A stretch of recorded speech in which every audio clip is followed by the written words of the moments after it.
Hello and welcome to this second in a series of 3 portal webinars for UK education leaders. This one entitled How to Increase Student Retention by Improving Proactive Support for At-Risk Learners. We're delighted to welcome over 150 education leaders to the call. Thank you so much for taking time to join us for this 45-minute quick-fire interactive webinar. Today, we're going to focus on the challenge in student recruitment in both FE and HE. We're going to show you a best practice analytics solution and the results being achieved right now in education institutes across the realm.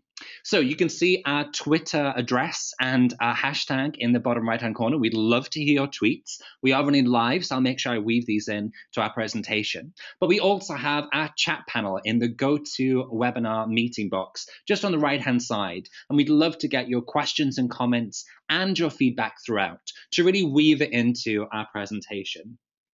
Again, thank you so much for joining us on this webinar. We've got a really exciting agenda lined up. But before that, I really wanted to cover 3 objectives that we have. Firstly, we want to challenge you to evaluate how you currently retain students. Secondly, we're going to share a best-in-class and practice view of predictive analytics to really assist with student retention challenge. And thirdly, we want to empower you to transform your teams and your institutions for the better with what you learn here on the call. So let's dive into our agenda. And indeed, let me introduce myself. I'm Caelan Hargrove, Head of Education at Portal, and I'm delighted to speak and host on this webinar for you. I'm also over the moon to introduce a dear colleague and friend, Melanie Hunt, Principal and Chief Executive Officer of Sussex Downs College. And together, we're really going to take you through this exciting agenda. Firstly, I'm going to kick us off with a view of the student retention challenge as we're hearing it across education leaders and institutes around the UK and Ireland. I'm then going to hand over to Melanie, who's really going to walk you through the Sussex Downs College perspective, specifically on the increasing need for predictive analytics and other forms of solutions to really assist with particularly early student retention. I'm going to show you Portal's predictive analytics 42-day progression solution, the best practice experience that it has. I'm going to show you behind the emerald curtain on what goes on in the solution. So it's not a technical deep dive, but it'll really help empower business leaders to see a little glimpse of that technology to give you confidence in its prediction. We can predict with up to 90% accuracy 4 weeks before a student is going to drop out, have a challenge with attainment, or indeed have any other issue. And I'm going to back that up in showing you behind the curtain. In addition, I'm then going to walk you through the Sussex Downs College dashboard demonstration. So this is their real data that has been cleansed for security purposes, but it's their real analysis on the ground. And a huge thank you to Melanie, her fantastic MIS team, including Eve and Janet, who've been formidable pioneers in co-creating this solution with us. And I'm so excited to share with you the results of that work. And you can see there inside their own organization, their data on the ground. I'm then going to summarize with some next steps, and then we can get right to your Q&A. We really want to help get stuck into your questions, so make sure you are popping them in the chat panel in just the right-hand side. This is a really engaging webinar, and we would love to share your voice in this, particularly across 150 of us. In addition, one question I always get asked is, will this webinar be recorded and can I get it afterwards? I can assure you, you absolutely will. We'll make sure that you receive the recorded webinar in a couple of days' time. Okay, so to kick us off with the Student Retention Challenge, let me dive into our thoughts that we really collected from across the UK further and higher education sector. And I was really looking for a way to synthesize this. And a friend and colleague in a Midlands college said this: we're drowning in data, but dying of thirst for information. And I thought that was a wonderful statement and really summarizes the view that we're really hearing across UK institutions right now, particularly across the last academic year. There's been a huge influx of self-analysis on how poor, how unclean our data is, how siloed it might be, but also a real collective force in that we can do more with data. We can work smarter in order to provide better outcomes for students and indeed our institutions. But let's look at the scale of the challenge here. Sally Hunt, the UCU General Secretary, has said over the past 5 years in England alone, over £1 billion has been spent on measures to improve student retention in higher education. I would argue that, of course, the further education sum would at least add another 50% to that. There's a significant amount of investment going on improving student retention, but what's the real results from it? Given that the National Audit Office shows us that higher education still has a 20% dropout and further education a 15% dropout, again, averages for the UK sector. The Telegraph tells us that 27,000 university students drop out every year. And again, the FE stats added to that really compound the challenge. But for me, there's a real confusion. We're spending and investing so much on measures to improve student retention, but the results aren't necessarily there. And I think there's a number of factors for it. Firstly, if we look at this perfect storm that's really growing from the learner population, we're seeing an increased competition across FE and HE with new entrants in the marketplace, but also the digitally empowered, commercially savvy student of today is far more inclined to transfer. We're seeing a real rise in transfers or late starters and a real shift in their decision making. UCAS and other entry systems into our UK institutions have been encouraging competition for some time. But now learners are not only applying at multiple institutions, they're enrolling in multiple institutions and then indeed attending multiple institutions in those first 6 weeks of term to really find where resonates with them. And if an impression isn't made, they will move on. And I think in September and October of this year, we will see this harder than we ever have before, looking at the research that Portal have undertaken over the past few months. In addition, there are higher expectations that are really coming from those learners. They're expecting the best campus experience and richer outcomes as value for money and return on investment of their time and resources in your education institute. This has really shifted over the past few years. And indeed, if they feel like they're not getting that best campus experience or indeed can see their success, then they're out of there because there are so many other options that can be taken up.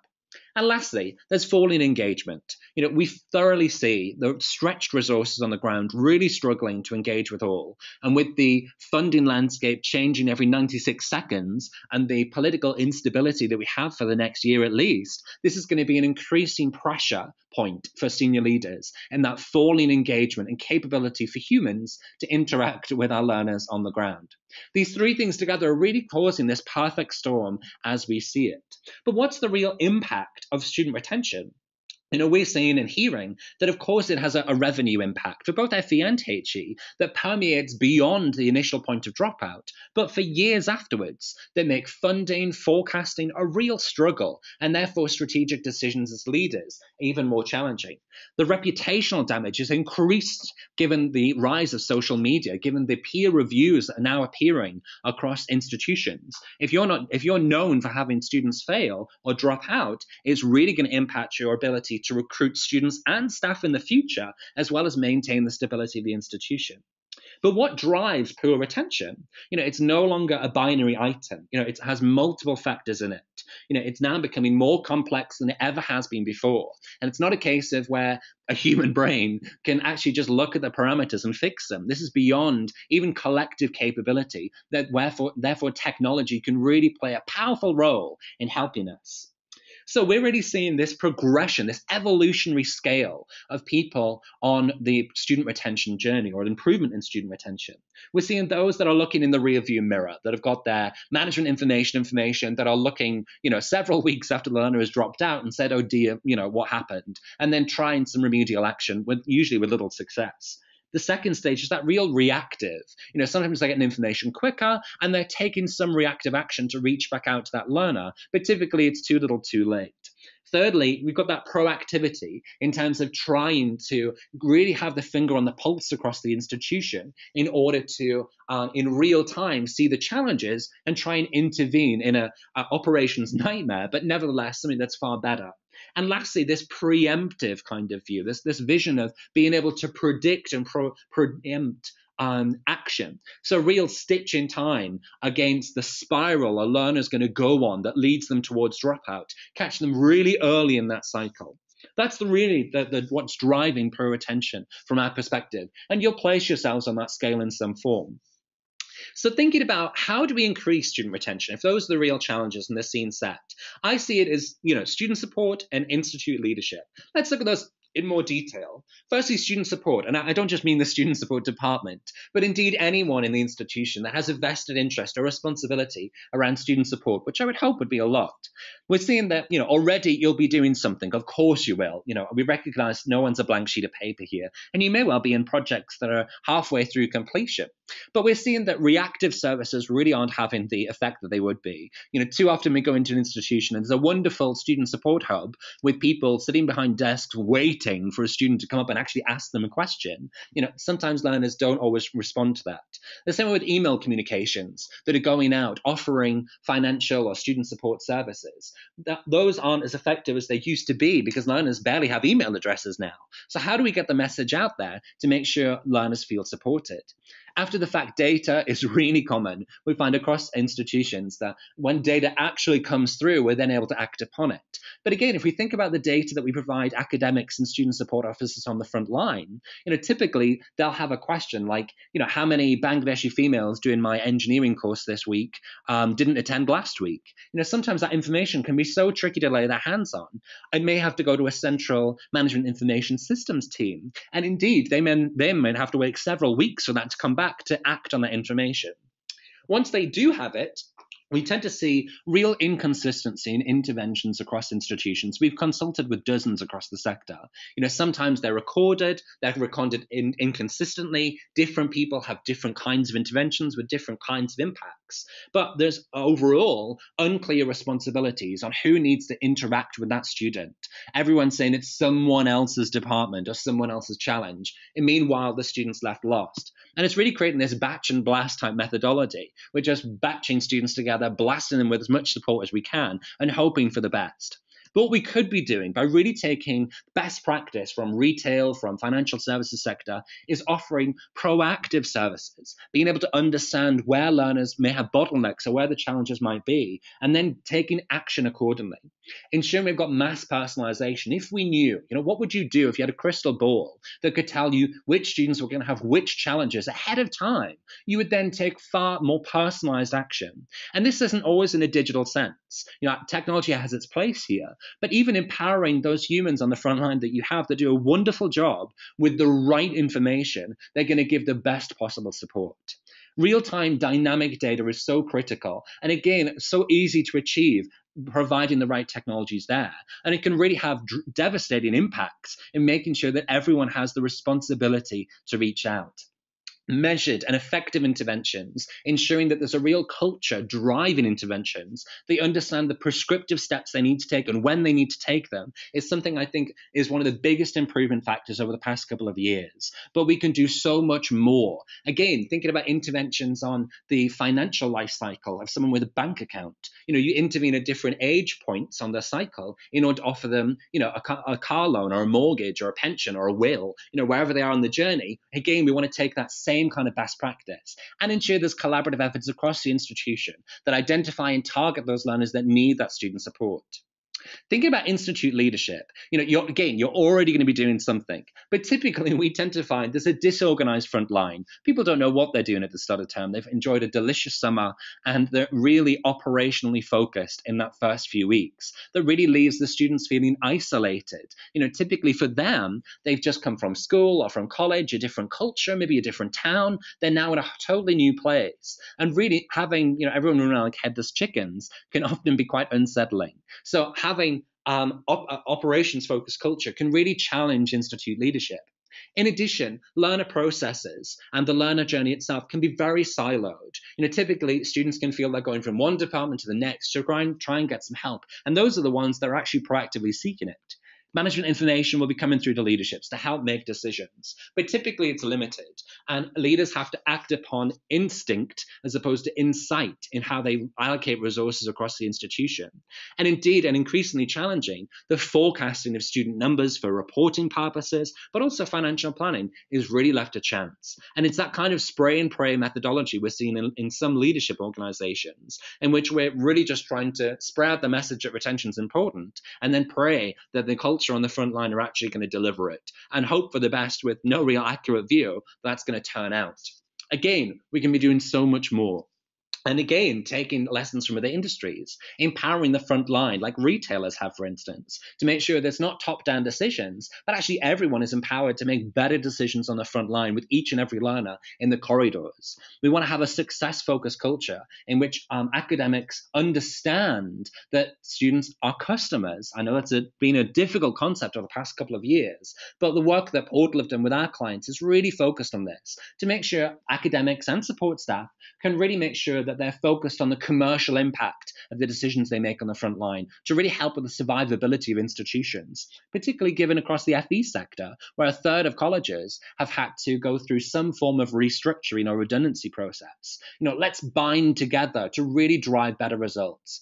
We want to get a smoother learner process and get more interactive business intelligence. It's not just flat Excel spreadsheet reports that we have to look at to try and find the insight in, but actually we're seeing business level intelligence being presented. Here are the business challenges, the learner bottlenecks in the journey. And that's then empowering us to have accurate forecasting. Again, identifying and target learners, but also making sure that we can be more financially stable and make better decisions. So across student support, it's really having a data-driven culture. And across the Leadership Institute, it's engaging not only with the front line of the institution, but with learners directly. And those two things really provide this key to increasing student retention by improving proactive support for at-risk learners.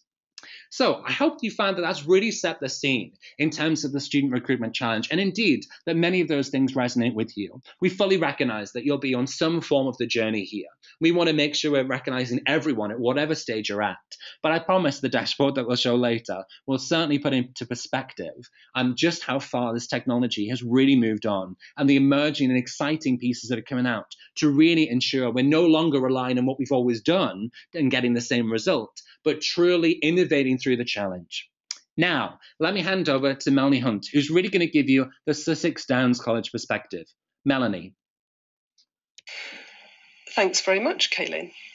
I'm Melanie Hunt and I'm the principal of Sussex Downs College in East Sussex, and we're a college with a 34 million annual turnover, so fairly medium sized, about 27,000 student enrolments each year and 1,000 brilliant staff working with them. We are, I think, known for some innovative approaches to teaching and learning. We've done a lot on our lesson observation scheme, moving to ungraded judgments and putting much more emphasis and authority in the hands of teachers.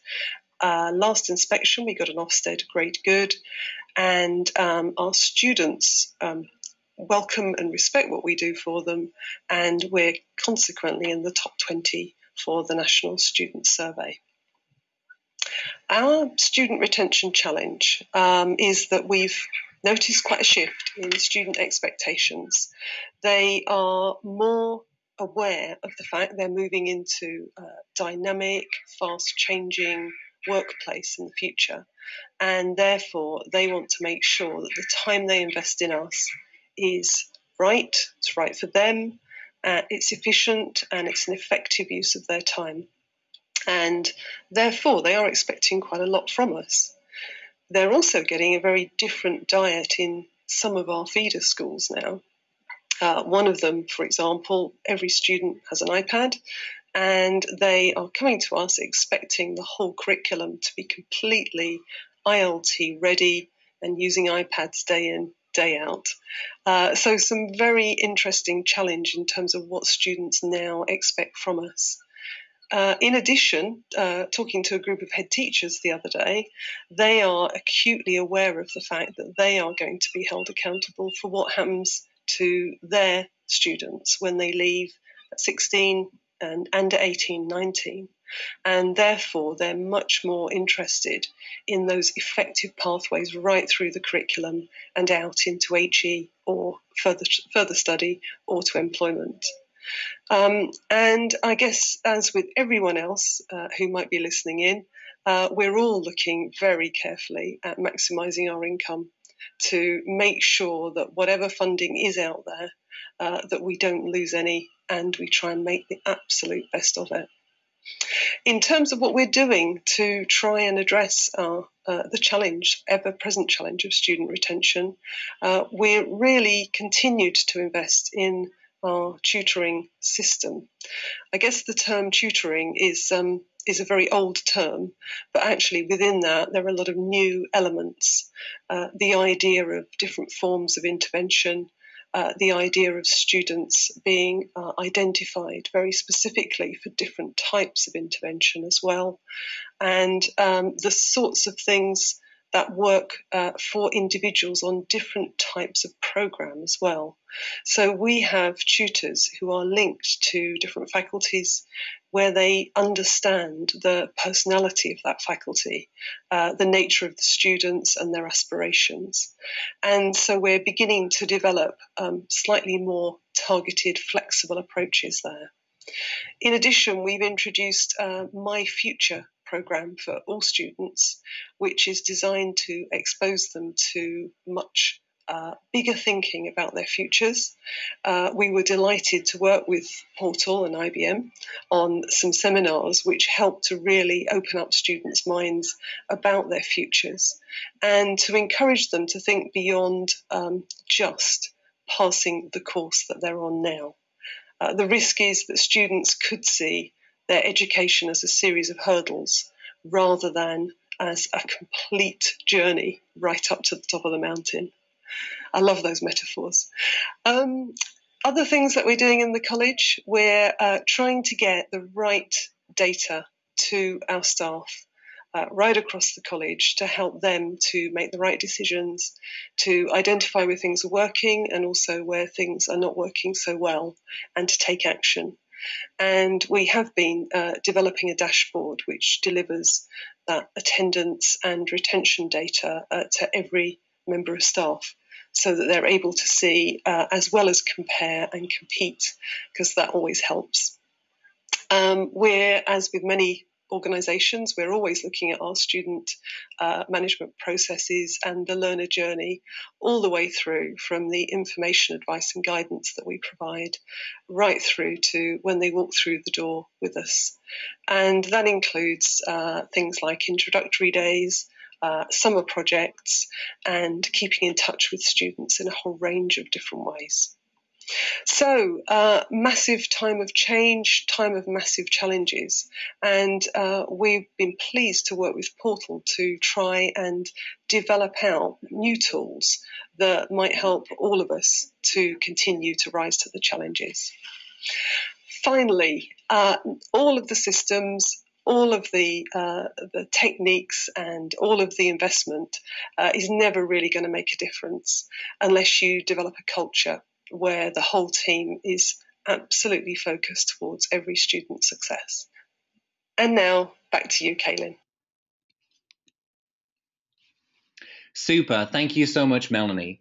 That really amazing overview of the Sussex Downs College situation. I hope for those of you on the line that really echoes with you in terms of the challenges and difference that you're seeing in terms of the focus on student retention on the front line.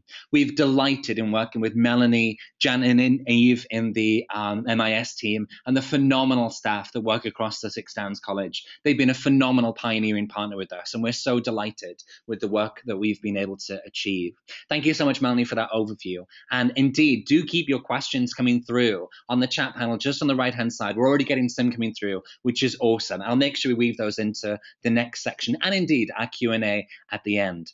Okay, let's move on to our predictive analytics overview so we can show you that best practice. We've really covered this perfect storm that's really driving the increased focus on student retention. And indeed, what Portal's response, co-created with Sussex Downs and others in the sector, is really to create this 42-day progression module.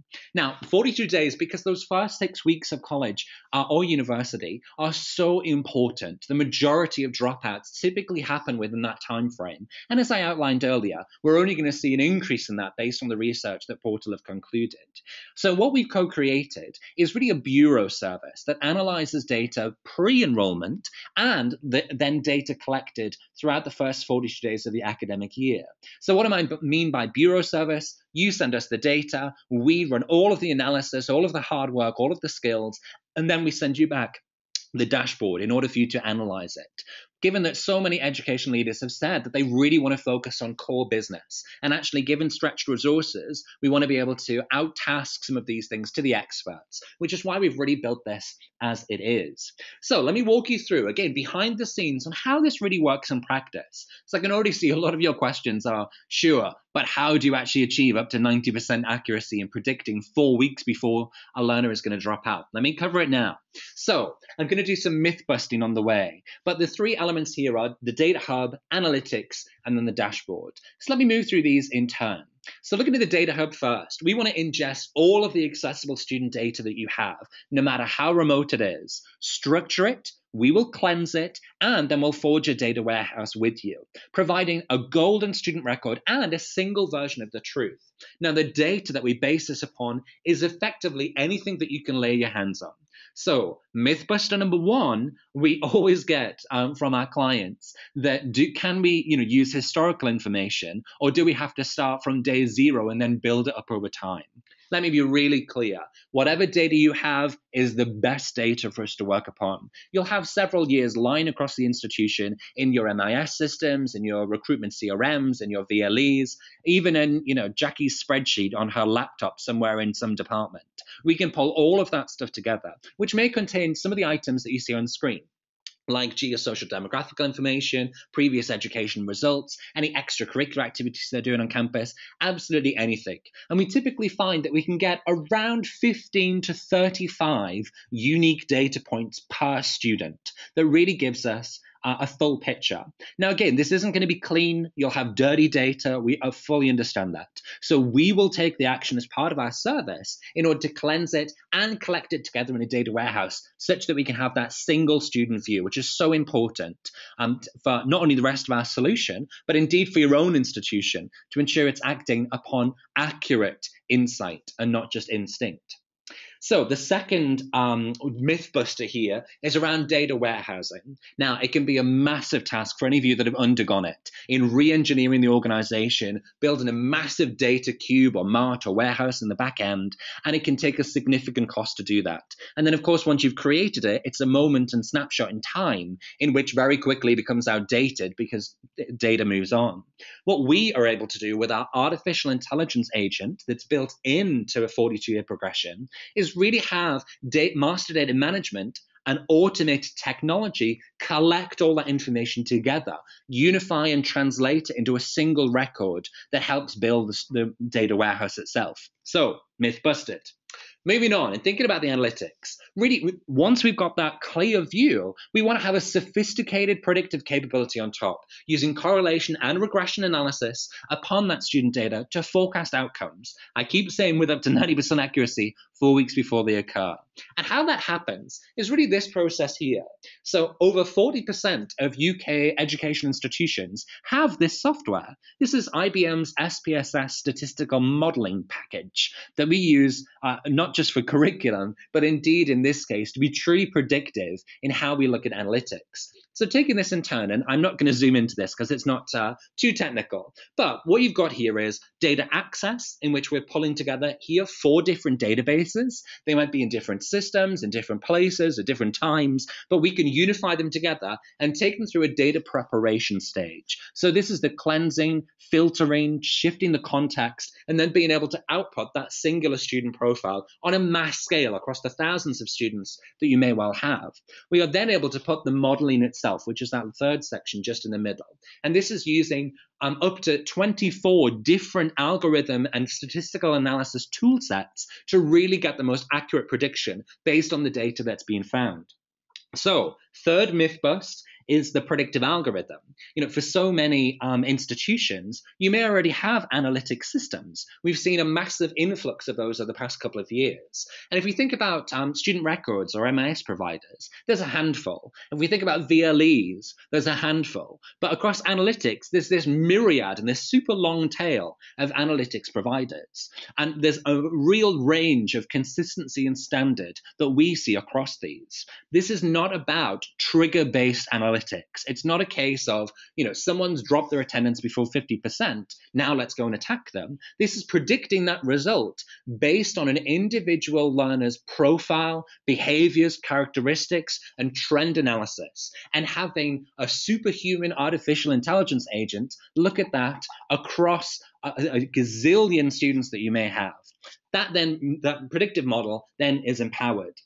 That's number 3 myth busted. Number 4, this is a dynamic algorithm. So it's not fixed. It's different for every institution. It may be different for every year. It may well change in exactly the same time frame that you do.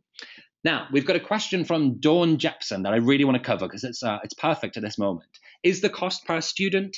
Absolutely not, Dawn. This is very much based on however much data you have is kind of irrelevant in many ways, because you just send it to us. We will take it through this preparation and analysis, and then we'll get it back to you. So whether you have 2 students or 200,000, I hope you don't have either, Dawn. Nevertheless, it's still the process that we go through. So this is a fixed cost regardless of the. So that's the 3 stages of the model here. And what this then outputs is this here. Now, I know this looks really complex, but it's effectively a tree diagram or a segment of one. And we're taking success at the top, at the very top level, in that sort of northeast corner, in terms of was the student successful or not, based on all that historical data you have.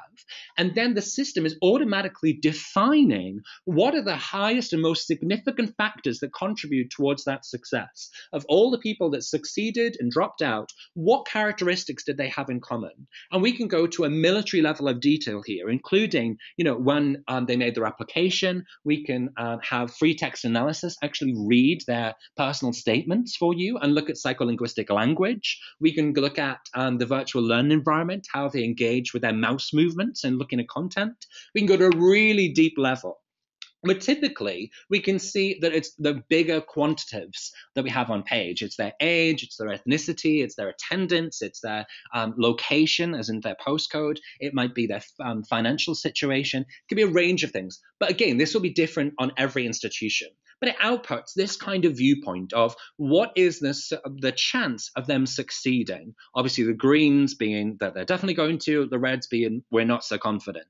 And again, this is where that predictive capability comes in. So we take a slice of your data and use that to build a model and then analyze that model against the rest of the data and then measure its accuracy. And that's how we get up to 90%, constantly refining that algorithm. So looking at that in a little bit more detail, we look at 2 profiles. A student that is at high risk of dropping out with only 18% risk of succeeding, therefore 82% risk of dropping out. We can see a number of factors here. In this case, they don't have any scholarships, they're a male, they are doing maths, they've got no financial aid awarded, but there's a range of factors that really qualify them based on their behaviors and characteristics as someone who is going to drop out. And likewise, a successful student, although many of these things are the same, subtle differences in terms of, in this case, it was a US example, so their GPA score, financial aid was awarded, etc., etc. So there's a range of factors. We then have the export. It then shakes that data out, and you can see a little Excel in the bottom right there that really means that we can ensure that we can import to your systems or indeed any others. So moving on the story, then we get to the dashboard bit. And this is where we really export that data and build an intuitive and immersive dashboard that empowers all on the front line with the insight to make smart decisions to support students in a co-opetition culture. So here's a quick view of it here, but I'm going to show you in more detail. What's really critical to us is making sure we've got something optimized for iPads, so it's mobile, so we can have everyone in the hallways looking at analysis in a secure way, but being able to have an impact in the classroom. And something that's intuitive. It doesn't require a massive amount of training or even indeed any at all. This is something you could pick up and immediately start exploring with a real curious sense. So my 5th mythbuster is really around the cultural adoption. We tend to find that providing this level of analysis can have an initial shockwave across the culture of success. People feel empowered in that they now got the insight they can use to make their jobs even more effective and see better results and higher impact with students on the ground. Across all of these areas, we include all of the implementation services, cultural adoption services. It's an all-in package. All we need from you is the data, the kinds of questions you'd really like to answer, and to be able to continue to refine the context of the predictions made to really increase the accuracy. The rest is up to us. So now that we've got to that particular point, let me move on and show you our dashboard in more detail. So this is the Sussex Downs College demonstration dashboard. Now, they've been very kind in permitting us to share this with you, but let me be very clear. The data is accurate. It's historical data that we have for Sussex Downs College, but all of the student and staff names have been changed to protect identities. So there's nothing in here that's sensitive personal information, but indeed trust it as accurate of the Sussex Downs College situation. And indeed, a huge thank you to Melanie and the team for helping us with that. So let me dive into it in particular. Here it is. So after we've been through that entire process, and again, in as little as 8 weeks, this is what we can spit out, which is a templated view, which any data from any institution could feed into. Now, of course, this is an FE-specific view. So you can see course level over here wouldn't necessarily be as relevant in HE, but indeed, year-to-year progression would just fit in that place. So what do we have here? A series of dashboards on the menu on the left-hand side. We've got some filters over here on the right-hand side. But on this first screen, that real helicopter view, we've got on the left-hand panel, a real scale of the problem, looking at key statistics. 131 students are currently at risk of dropping out, that we've got 6 days to action that. And indeed, this is the magnitude of cost to the business should those learners drop out. So we can really introduce a sense of urgency and action to not only have a pretty dashboard, but to make sure action is followed up from it. And that can be a big flaw in other analytical solutions. The key performance tracker is really around making sure we can see over several reports, weekly or twice weekly, what has been the change? How is our interventions and action upon this actually making a difference on the ground? So we can really see a fluidity in that data as well. Here we've got some scorecarding. So although the percentage of students has gone down, we've also had a decrease in the number of days to action. We've actually had an increase in the amount of cost to the business. And that might be telling us that some learners on lower cost courses are now not at risk of dropping out, but more learners on higher risk courses like HE or postgraduate are actually going to be dropping out. So again, we can get some quick analysis here. There's an employee view and student view, which I'm going to drill into because I can already sense your excitement at looking at those. On the right-hand side of the page, though, we've got a real where is the problem. If this is the scale, this is the location. We're looking at different departments. We're looking at the courses that fall underneath them, and indeed the levels. So we're looking at 2 different matrices of where this challenge really lies. And we can see here that Park Tutorial has 17 students. You might want to change the percentage or the cost of business of that. And we can see the courses underneath them in how they break down. The proportionate size of the bubble is the number of students that exist within that faculty. And of course, its representative color would be whether it's in danger or above target or not. If we click into this in more detail, and everything on here is clickable, so to speak, we now go to tab number 2. That really gives us the full list of academic departments. And we can make sure that we have a very focused view. Again, if we go into Park Tutorial on the courses specifically, and we can then drill into some of these courses, see more information on them. Particular tutorial, we can see that there are 6 students at risk with 1% of the institution. Now that's quite tricky. 1% of the course. That's quite tricky because 6 is a very small number, but it's very high here, but the percentage is very low because of the sheer number of students that are there. We've then got students that are listed, and if you click on FE Black, we can see her detail just here. So if I can just answer another question, because we've had one from Angela at Sussex University come through. Do you have concerns over the use of some of the personal fields? E.g., you mentioned extracurricular activities, for instance. Angela, it's a great question. Really, we want to use all the data that you currently have. If we can collect new information, all the better. But this is about using information you currently have that's within the terms and conditions of being a student at your institution. We're just using that data more effectively. In terms of those personal fields like extracurricular activities, these are just things that they might be doing on campus with you. So they're still within their duty of care, like the football team or being student president, whatever those things might be. Those might give signs and patterns of engagement with the institution. So actually they can be very powerful and helping with a prediction. We wouldn't necessarily put those on what you see here, a student profile. They may not be represented on the front line to the staff force, but they've assisted us in the prediction capability in the back end. I really hope that answers your question. Thank you so much. And of course, keep bringing your questions throughout. Let's move on and show you, again, if we look across percentages, costs here, things start to change. So we can really look at things with a different kaleidoscope of information to help us make sure that we can take more effective action. Looking at tab number 3, and this is employee analysis. And now I'm not going to go deep on this one because, again, the data is correct, but the names are changed. But here, if we look at academic or student support, we look across a particular department, we can see a range of staff members and their hierarchies, some external consultants that are actually working within that field. Their proportionate size, again, is how many percentage of students we have at risk, because that's what we have selected. And again, we can see the RAG rating as well. If we clicked on one of them, it would change our profile and indeed the list of students that they're responsible for. Now, let me be very clear on 2 points here. This is not to introduce a military prison of performance management that's going to shock the unions. There's none of that in here whatsoever. And we've worked collaboratively with all of our clients to make sure this is used as an effective tool. Secondly, we would only include this for senior leaders, not necessarily everyone on the front line. So it can be used at your disposal to make sure the culture is motivated in the best way. Looking at tab number 4, and I'm going to drill through these things now. This has given us trend analysis. So looking across different years, which we can see here, looking across actual or cumulative numbers, and then indeed looking at particular element, we can look at trend analysis to see how was my performance in relation to last year or the year before? How is it in relation to other departments? So I can really measure my effectiveness over the first few weeks of the academic year. Looking at the curriculum area student lists, if we click on a particular level, if we click on a particular area, we might then see a list of at-risk students, but also those star students that we talked about earlier. If we click on Joshua, we can see he's at 69%. We can see his profile in more detail here, the courses that he's a part of. We can see a face-to-face meeting intervention. Now, here's a separate predictive model that's not only predicting he's 69% a risk of dropping out, but actually what is the most effective action and intervention to take with this particular student in what particular time frame to get the best result. So we can be really focused on the action here.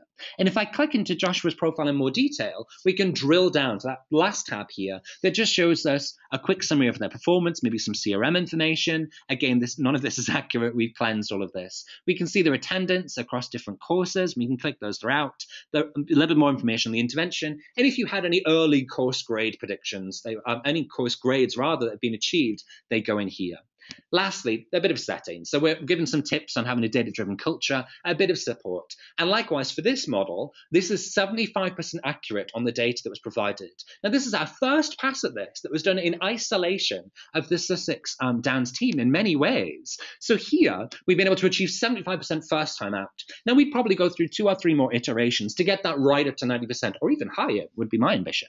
We've used a number of student records, a number of data points, and Sussex Downs have done a phenomenal job. The MIS team is superb in getting their data to 88% clean. Now, that might not sound like that great, but trust me, that's phenomenal for what we see across the sector.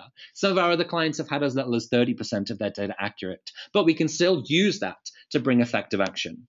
So overall, there's the Sussex Downs data and the dashboard that we provide. Let me just reiterate that we can pull in whatever data you have, analyze it, get the best prediction, and this is the dashboard view that we would empower all of your staff with. So they've got a single version of the truth to really take more effective action. So I've got another question. Can we get access to the process data as well as the dashboards? You absolutely can. We'd be delighted to build a data warehouse for you, do some of this predictive analysis. So if you've got current dashboards that you use, you're welcome to use them and use our prediction to feed into that and use our dashboard as you should so wish. Another question I've had, what resources and skills are required for this? It's a really good question and one that we get all the time. In some of our other exceptional student experience modules, we would recommend that full-time headcount are taken on. In this case, we don't. In our experience in delivering this thus far, we found that it takes a collective amount of 30 full-time days from the MIS team. Now, that might be one person for 30 days or 3 people for 10 days each, in order to get the dashboard up and running. That's pulling the data together, increasing the context, and getting the real accuracy and cleanliness of the data. We then require really 1 or 2 days of an MIS member's time per week, depending in what you're in. But we want to make sure that we are then able to create a view that empowers that MIS member to process data really accurately. Bring it together, send it to us, we fire the dashboard back. Apart from that, other than general leadership in order to make sure we're maintaining and bringing people together to use the dashboard, very little is needed. Okay, let's flip back to our presentation and really get to our summary and our next step. So if I just summarize our position as is, we've done a phenomenal work with Sussex Downs College. And of course, you've heard earlier about the perspective. I covered this, how to increase student retention, really focusing on student support and institute leadership. And we've obviously walked through the 42-day progression module.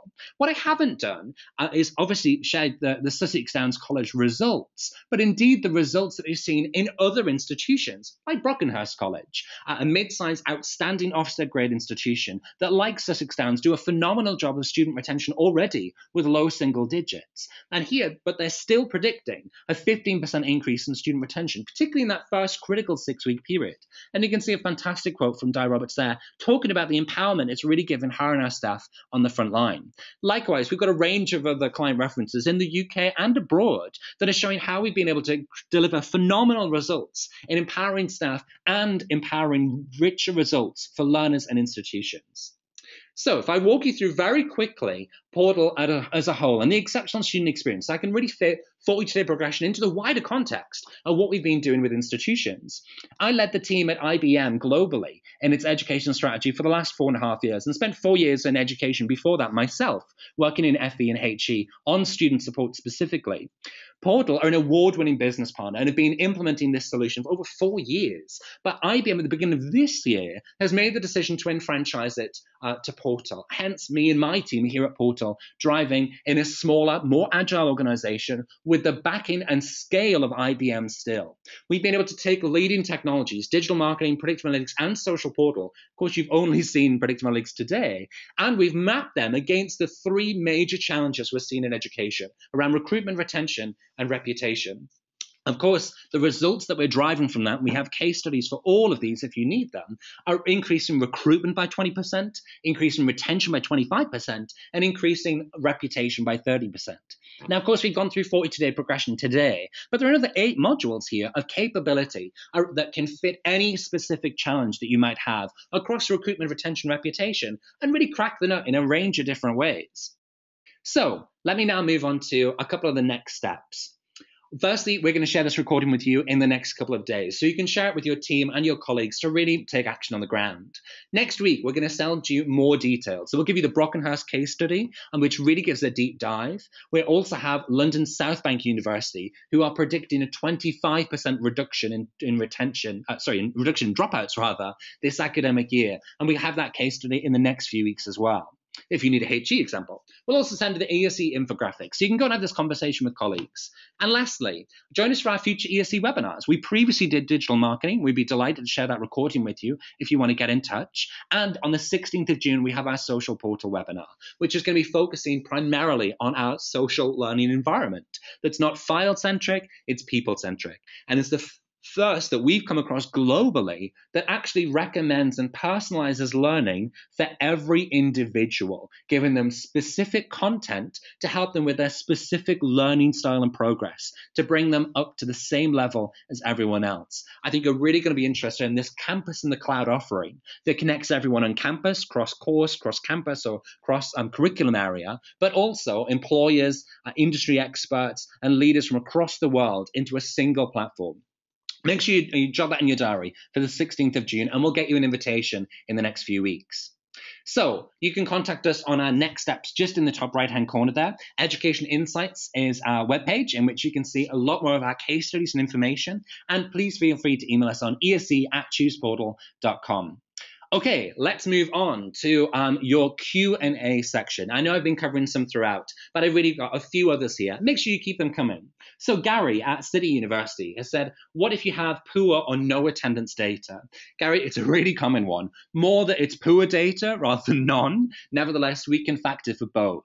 One of the major aspects we tend to find that helps the prediction in the first aspect is actually geosocial information. So where has the learner come from? What is their age, etc. So we tend to find those are some of the biggest parameters. Attendance tends to be one of the second or tertiary elements. If that data isn't collected, of course, you're not going to have it in the first term.